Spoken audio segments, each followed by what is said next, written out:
When we first got into the Air Force, Fred was about 18. He was such a good mechanic. He worked on cars all his life. It was amazing that he learned how to pick up with airplanes as good as he did, and so quickly too. Well, when Fred and I were growing up, his dad had a 57 Chevrolet. So Fred got the opportunity after he retired. He redid this 57 Chevrolet that he'd always wanted to have one. He had a 56 T-Bird. And it was so pretty. We see those cars, you immediately think of Dad. We can still see him working on them, cleaning them up, getting them ready for car shows. Dad, again, was a gearhead, and he also was somebody that when he started something, he didn't like to quit till he finished. I'm not sure how many times Mom's rewarmed his supper for him over his lifetime, but he wouldn't come in from the shop because he'd be out there finishing something. Yeah, when we first began to see Fred having some problems, actually, a couple years before, he began to have a lack of breath, and it got to the point that he couldn't even walk from the house to the pond without stopping to get his breath. And I urged him, I said, you know, we've just got to find there's something wrong, more than just allergies. He probably went for about 6 months with pneumonia type symptoms before his diagnosis. It was a complicated diagnosis. You would think something as serious as mesothelioma, the doctors could just spot it the first visit, but it didn't work out that way. He did many tests.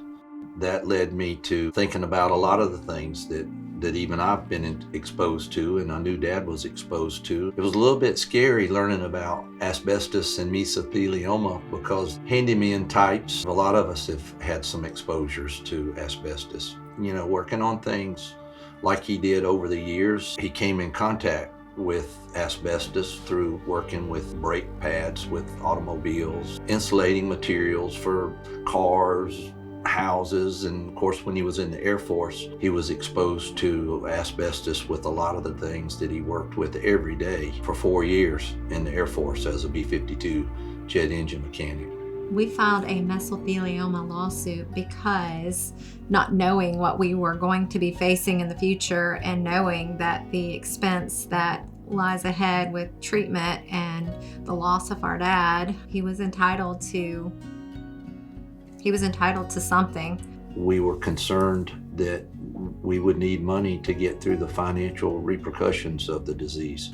It was early on. We reached out to Simmons, Hanley, Conroy. We were able to have a Zoom meeting, and then Mike Hibby flew in and met with Dad in person, and that's all she wrote from there. I got to watch Mike Hibby and my dad interact. They were both very candid people, and they shot straight from the hip, very honestly. Mike Hibby was patient, and he was smart in helping us get through that, and they did a great job. I think Dad was reassured that Mom would be taken care of financially after that. And then marking that off his list of concerns allowed him to concentrate on his medical treatments and all that he was going through, and that was a big deal for my dad. When we first got our check from this process, it was amazing.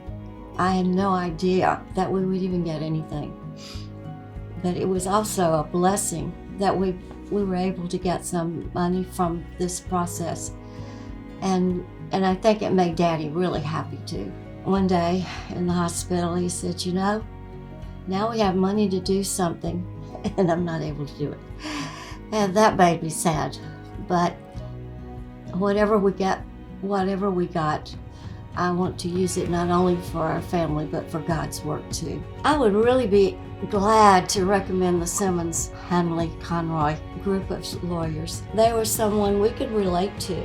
And I feel like sometimes I have a bad opinion of lawyers, but they were down to earth and they were willing to work with us.